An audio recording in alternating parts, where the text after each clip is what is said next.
नमस्कार। आइए सुनते हैं कहानी फुल टाइम मेड। सौरभ उठो ना, देखो तो मम्मी जी कहाँ रह गई हैं।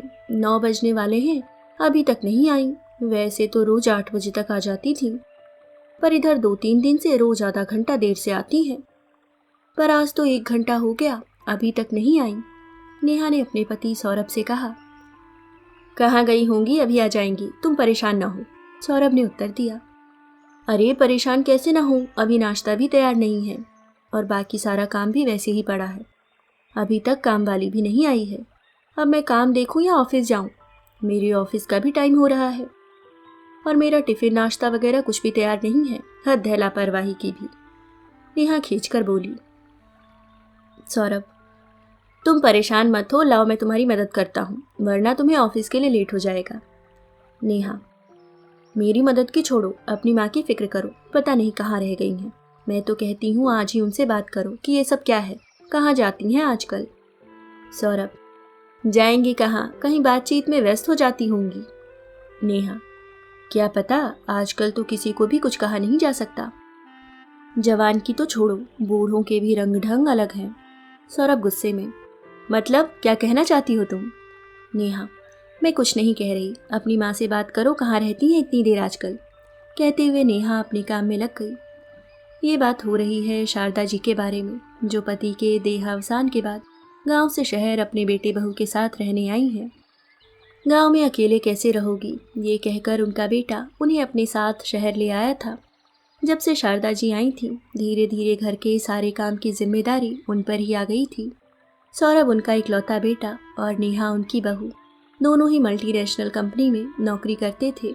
वंश, उनका 2.5 साल का पोता, प्ले स्कूल जाता था। उसे छोड़ने और लाने की जिम्मेदारी भी शारदा जी के ही कंधों पर ही आ गई थी। पहले तो घर के सभी कामों के लिए काम वाली आती थी और एक फुल टाइम मेड रखी हुई थी, जो पोते वंश की भी देखभाल करती थी। पर एक के बाद एक करके सबकी छुट्टी कर दी गई थी कि वो सही से काम नहीं करती है, बस एक बर्तन और साफ सफाई वाली आती है। खैर, शारदा जी ने अपना ही घर है, बेटा बहू पोते हैं, ये सोचकर पूरे घर की जिम्मेदारी अपने ऊपर ले रखी थी। पर इतना सब करने के बाद भी उनके घर में इज्जत नहीं थी। नेहा तो कभी सीधे मुंह बात ही नहीं करती थी, उसे तो सिर्फ उनके काम से ही मतलब था। अपने बेटे सौरभ के मुंह से प्यार के 2 बोल सुनने को भी तरस कर रह जाती थी। पर एक दिन तो नेहा को फोन पर बात करते हुए उन्होंने जो सुना, वो उनके लिए असहनीय हो गया था। वो फोन पर किसी से हंसकर बात कर रही थी। अरे अब बहुत आराम है, वंश की भी चिंता नहीं रहती। सौरभ की माँ ने बहुत अच्छे से घर संभाल रखा है, इसलिए ही तो उनको गांव से यहाँ ले आए कि उनको पैसा भेजना और यहाँ काम वालियों के पैसे देना, दोनों बच रहे हैं और काम भी अच्छा हो रहा है। और वंश की देखभाल भी, वो भी बिल्कुल मुफ्त फ्री में फुल टाइम मेड मिल गई है। वरना इन मेड के नखरे तो उफ, तंग आ गई थी मैं। तब हम लोगों ने ये रास्ता निकाला।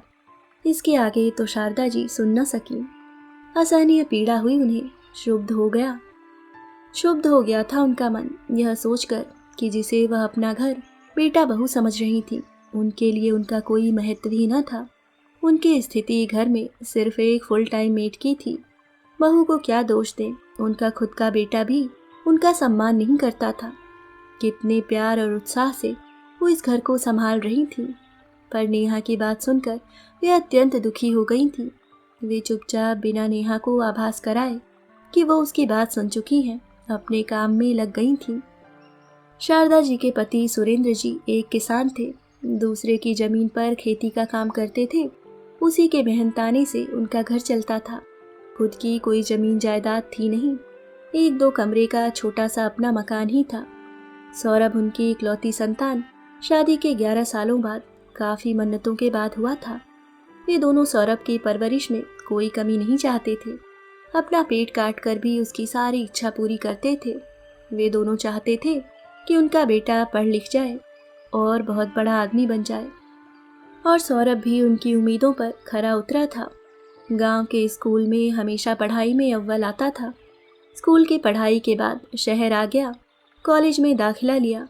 पढ़ाई में अव्वल रहने के कारण स्कॉलरशिप मिलती थी। कॉलेज के बाद इंजीनियरिंग की और एक मल्टीनेशनल कंपनी में बतौर इंजीनियर सेलेक्ट हो गया। सौरभ ने फ़ोन कर उन्हें बताया था नौकरी के बारे में, जिसे सुनकर वे दोनों बहुत खुश हुए थे। शारदा जी ने उससे कहा, बेटा अब तो कुछ दिन के लिए घर आ जा, कितने दिन हो गए हैं तुम्हें देखे हुए। सौरभ, क्या माँ, अभी तो नौकरी मिली है, अभी से छुट्टी ना मिलेगी। 6 महीने बाद देखता हूँ, छुट्टी मिलते ही आऊँगा। करीब 8 महीने बाद सौरभ आया 2 दिन के लिए, माँ बाबूजी के लिए खुशखबरी लेकर कि वो एक लड़की को पसंद करता है और अगले महीने दोनों शादी कर रहे हैं। शादी की बात सुनकर दोनों पति पत्नी अवाक रह गए थे।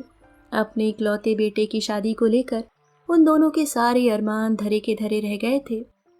लेकिन सौरभ की खुशी के लिए वह दोनों मान गए। ना मानने का प्रश्न ही नहीं था, क्योंकि सौरभ ने अपना फैसला सुना दिया था। अरे बेटा, इतनी जल्दी शादी का इंतजाम कैसे होगा? शारदा जी ने सौरभ से पूछा।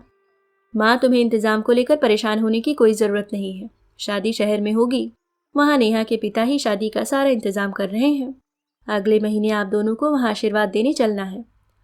खैर, अगले महीने शहर जाकर विवाह संपन्न कराकर दोनों गांव लौट आए थे। उसके बाद शहर जाना ना हुआ। दोनों पति पत्नी अकेले ही रहते थे। सौरभ हर माह कुछ पैसे भेज देता था, पर दोनों कभी भी गांव नहीं आते थे। बस फोन से ही बात होती थी कभी कभी। खैर, दोनों इस उम्र में भी एक दूसरे के साथ के सहारे जीवन गुजार रहे थे। पर पति की मृत्यु उपरांत सौरभ गांव का मकान बेचकर उन्हें अपने साथ शहर ले आया था कि अब वो शहर में उसके साथ रहेंगी। आज भी शारदा जी अपने पोते वंश को छोड़ने प्ले स्कूल गई थीं। तब से 1 घंटा हो गया, अभी तक नहीं आई थी। इसी कारण से नेहा खींच रही थी, क्योंकि अभी तक कोई भी काम नहीं हुआ था। तभी शारदा जी ने घर में प्रवेश किया। अरे माँ, कहाँ रह गई थी आप? हम दोनों कितने परेशान थे। सौरभ ने कहा। हाँ बेटा, परेशान तो हो ही गए होगे तुम लोग, क्योंकि अभी तक घर का कोई काम जो नहीं हुआ। शारदा जी ने कहा। अरे माँ, यह कैसी बातें कर रही हैं आप? मुझे तो इस बात की चिंता हो रही थी कि इस अनजान शहर में इतनी देर कहाँ लगा दिया आपने, कहीं रास्ता तो नहीं भूल गई? सौरभ ने कहा। मुझे खुशी हुई ये सुनकर बेटा कि तुझे अपनी बूढ़ी माँ की इतनी चिंता है। जुग जुग जियो मेरे लाल। पर अब अपने घर को संभालो तुम लोग, क्योंकि मैं जा रही हूँ। शारदा जी ने सपाट लहजे में उत्तर दिया। जा रही हैं? मगर कहाँ और क्यों? सौरभ और नेहा एक साथ बोल उठे। शारदा जी के जाने की बात सुनकर नेहा और सौरभ दोनों ही चौंक गए थे। नेहा के तो चेहरे का रंग ही जैसे उड़ गया था, ये सोचकर कि अब घर और वंश को कौन संभालेगा और सारे काम कैसे होंगे। जब से शारदा जी आई हैं, तब से तो वह घर में तिनका भी नहीं हिलाती थी। सारे काम और वंश की देखभाल अब शारदा जी ही करती थीं, और वे दोनों निश्चिंत थे, और काम वालियों को दिया जाने वाला पैसा भी बच रहा था। पर माँ, आप कहाँ जाएंगी? अब तो गांव का मकान भी नहीं है, और इस उम्र में आप अकेले कहाँ रहेंगी? आपको यहाँ क्या परेशानी है? सौरभ ने पूछा। बेटा, तुम्हें इस सब की चिंता करने की कोई ज़रूरत नहीं है। मेरे रहने और खाने पीने सबकी व्यवस्था हो गई है। क्या? कहाँ रहेंगी आप? सौरभ ने आश्चर्यचकित होकर पूछा। वो मुझे एक डे केयर में काम मिल गया है, वेतन भी अच्छा देंगे और साथ ही रहना खाना भी। कल से मैं वहीं जा रही हूँ। क्या आप डे केयर में काम करेंगी और वहीं रहेंगी? ये आप क्या कह रही हैं माँ? कम से कम मेरी इज्जत के बारे में तो सोचा होता। शहर में मेरी कितनी इज्जत है और उसे धूल में मिला रही हैं। सौरभ गुस्से में बोला। अच्छा माँ जी, इसी वजह से आजकल आपको देर हो रही थी। आपको अगर यहाँ कोई परेशानी है तो हमें बताइए, पर आप यहीं रहिए।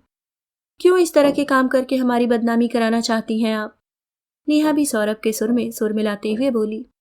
नेहा की बात सुनकर शारदा जी मुस्कुराईं और बोली, बहू, काम तो काम होता है, और फिर वहाँ काम करके मैं सम्मान के साथ रह सकूंगी। और फिर फुल टाइम मेड से तो मुझे ये काम ज़्यादा अच्छा लगा। जितने घंटे की नौकरी उतने ही घंटे का काम करना होगा। शारदा जी की बात सुनकर नेहा के चेहरे का रंग उड़ गया था। वो एक भी शब्द न बोल पाई। और हाँ, तुम लोग अपनी बदनामी की चिंता मत करो। आखिर तुम्हारी माँ हूँ, अपने बच्चों की बदनामी हो ऐसा कैसे सोच सकती हूँ। मैं इस शहर से दूर दूसरे शहर जा रही हूँ, जहाँ तुम्हें कोई नहीं जानता। शारदा जी सौरभ और नेहा की ओर मुखातिब होकर बोली और अपने कमरे में चली गई। सौरभ नेहा अवाक खड़े देखते रह गए थे। अभी आप सुन रहे थे कहानी फुल टाइम मेड, जो रिंकी श्रीवास्तव द्वारा लिखी गई है। उम्मीद करती हूँ आपको कहानी पसंद आई होगी। धन्यवाद।